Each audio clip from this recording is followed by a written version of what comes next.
Assalamualaikum warahmatullahi wabarakatuh. Waalaikumsalam.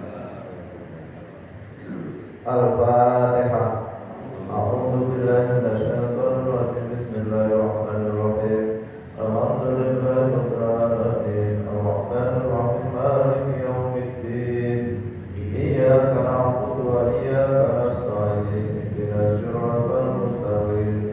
Siratal ladzina an'amta 'alaihim ghairil maghdubi 'alaihim waladdallin. Amin. Bismillahirrahmanirrahim. Tekalane arep den dusi mayit lan nuli den copoti penganggone, mongko ucap roh billahi alaih. Ya wasil, tegese wong sing ngedusi.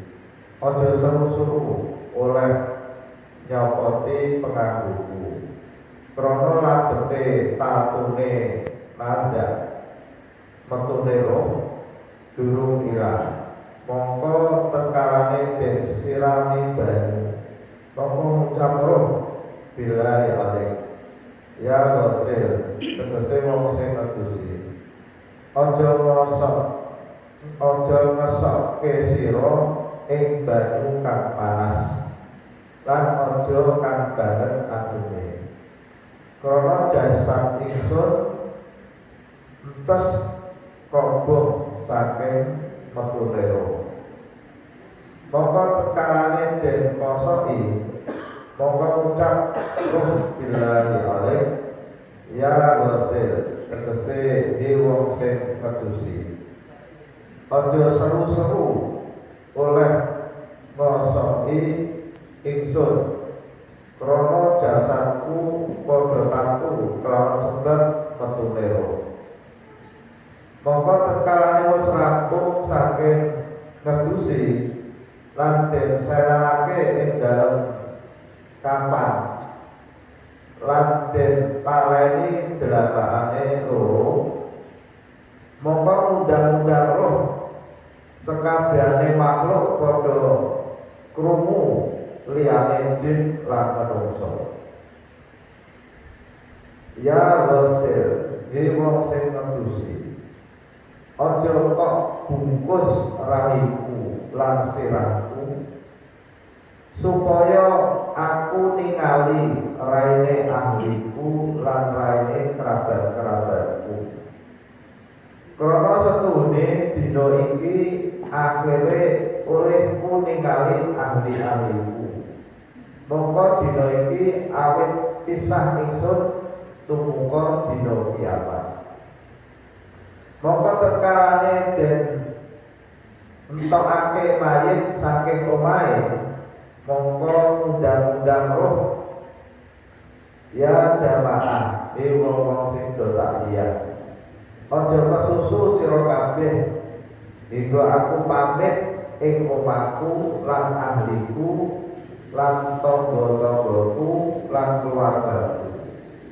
Mongko muli ngucap roh, jamaah wong sing takziah, ningali ingsun bojo ingsun dadi rondo, mongko aja sira ganggu-ganggu. Lan anak ingsun dadi yatim, mongko aja ana sira ngina-ngina. Mongko sedurunge aku dina iki metu saka omahku ora bali sak lawas-lawas. Bismillahirrahmanirrahim. Jadi ini kita menerangkan roh yang ahli sa'adat. Kalau yang ahli sakolah, ahli yang celaka itu langsung urusannya pada malaikat azab, malaikat yang menyiksa. Nah ini roh yang ahli sa'adat, roh yang berbahagia itu setelah dicabut oleh malaikat Jibril, lalu dibawa malaikat rahmat, disuangkan kepada Allah Subhanahu wa Ta'ala. Setelah disuangkan, dibawa sama malaikat rahmat, diiring oleh 500 malaikat untuk disowankan pada Allah Subhanahu wa taala. Lalu ada dawuh, ya ayyatuhan nafsul mutmainnah irji'i ila rabbiki radiyatan mardiyah fadkhuli fi ibadi wadkhuli jannah. Jiwa yang tenang, jiwa yang mutmainnah, datanglah kepada Tuhanmu dengan sukarela. Nah, sukarela ini wujud daripada kerelaan kita pada saat kita dipanggil azan. Nah, kalau kita waktu hidup dipanggil azan tidak sukarela dengan aras-arasan dan sebagaimana, bahkan tidak datang ya. Nanti pada saat kita meninggal ya tidak ada dawuh dari Allah, ya ayyatuhan nafsul mutmainnah irji'i ila rabbiki radiyatan mardiyah. Radiyah itu dengan sukarela. Maka kita latih jiwa kita mulai sekarang itu kalau datang ke masjid ya tidak ada paksaan, apalagi jamaah subuh. Ya kalau ada budaya tarik nanti umroh itu ya ikhtiarnya takbir itu. Tapi pada intinya itu kita harus berlatih untuk sukarela, karena nanti kita akan dipanggil oleh Allah, ya ayyatuhan nafsul mutmainnah irji'i, datanglah padaku radiyatan mardiyah fadkhuli ibadi, kamu saya masukkan pada golongan-golongan hambaku yang soleh, fadkhuli ibadi wadkhuli jannati, dan kamu nanti akan saya masukkan surgaku. Setelah itu sudah diterima oleh Allah, lalu Allah dawuh pada malaikat rahmah, malaikat rahmah, roh ini suruh turun lagi ke dunia untuk datang ke rumahnya. Nah, setelah roh itu ada di rumah, di tengah-tengah rumah, roh itu melihat keluarganya yang susah, yang tidak susah, tetangga yang datang itu melihat.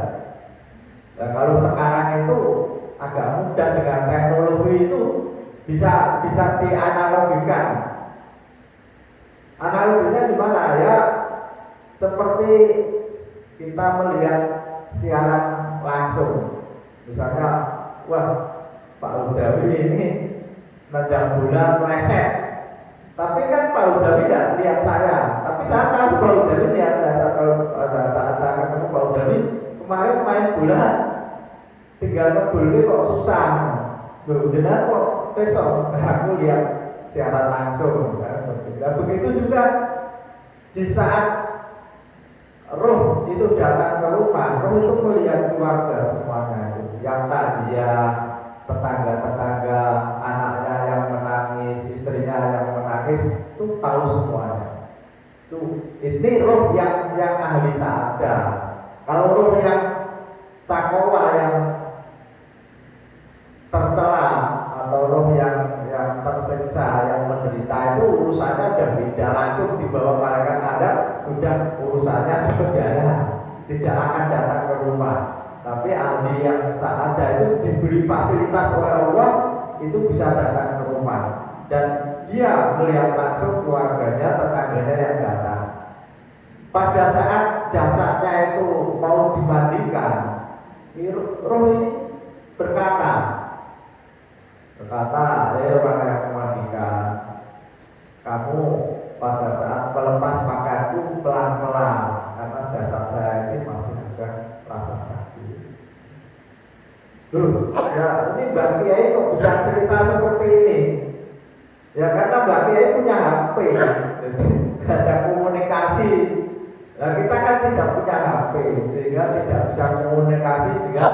Jadi para aulia itu, wali-wali Allah itu dengan orang-orang yang sudah mati itu ada fasilitas dari Allah itu HP.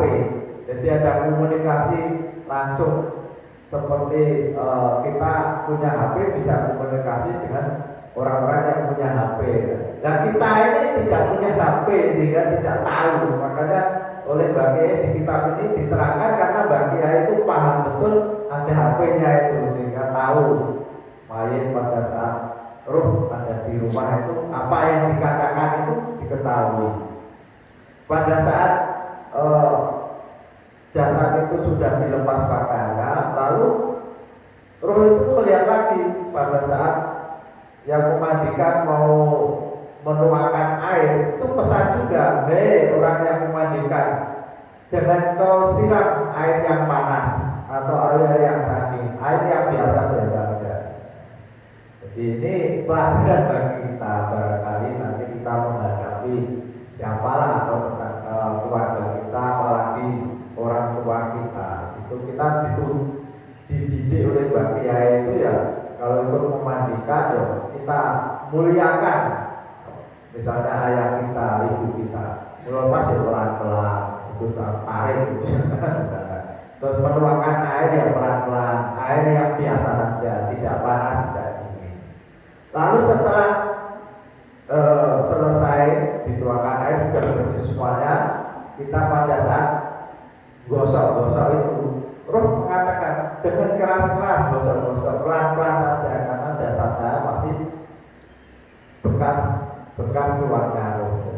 Nah, ini kan memberikan pelajaran bagi kita. Misalnya kita memandikan ibu kita atau ayah kita, itu pada saat ngosok itu ya, gosok-gosok ya, ini pertemuan kita dengan ibu kita atau ayah kita yang terakhir. Jadi kita rasa kasih sayangnya itu harus dimunculkan. Saya sendiri pada waktu saya memandikan ayah saya juga ini saya anggap karena ini pertemuan terakhir, jadi saya munculkan kasih sayang saya seperti pada saat dulu saya kecil juga dikasih oleh ayah saya. Ini pelajaran. Jadi saya juga berpengalaman karena pernah memandikan ayah saya sendiri. Itu saya juga dari kitab ini saya praktekkan. Itu setelah selesai memandikan, lalu jasad itu dibawa masuk untuk dikafani. Setelah dikafani, mayat itu mengatakan lagi, jangan kau tutupi wajah saya, karena saya ingin melihat wajah-wajah anak saya, istri saya, suami saya, tetangga saya. Jadi biasanya kalau mayat itu dikafani itu sini tidak boleh ditutup dulu, kecuali kalau nanti mau diberangkatkan. Ya kadang-kadang Mbah Mudin ini juga minta suaminya atau anaknya sebelum diberangkatkan untuk disolatkan biasanya dipanggil, ini pertemuan terakhir. Jadi kita lihat wajahnya ibu saya, ibu kita atau istri kita atau suami kita yang terakhir, karena setelah itu tidak ada pertemuan lagi sampai besok di hari kiamat. Setelah itu selesai, lalu mayat itu mau dikeluarkan ke rumah, mayat itu pesan lagi pada jamaah, hei orang-orang jamaah saja, jangan tergesa-gesa kamu mengeluarkan saya dari rumahku, karena saya ingin pamit pada rumah saya, pada istri saya, pada suami saya, pada anak saya, karena setelah ini saya tidak akan ketemu lagi untuk selama-lamanya. Jadi maka biasanya setelah mayat itu mau diberangkatkan, lalu diupacarake di rumah. Nah itu nanti mayat itu pamit pada rumahnya, pada keluarganya. Dan mayat itu mengatakan lagi, hei jamaah yang takziah, kalau ini yang meninggal bapak ya, saya punya istri, sekarang istri saya jadi janda, maka jangan kamu ganggu. Saya punya anak saya jadi yatim, maka jangan kamu hina-hina. Ini kalau yang meninggal bapaknya, kalau yang meninggal istrinya ya, hei jamaah takziah, saya punya suami, ya tolong suami saya dicarikan gantinya. Misalnya seperti itu. Al-Fatihah. Alhamdulillah. Iya karena wa iya karena nasta'in ihdinas siratal mustaqim siratal ladzina an'amta 'alaihim ghairil maghdubi 'alaihim waladdallin. Wassalamualaikum warahmatullahi wabarakatuh.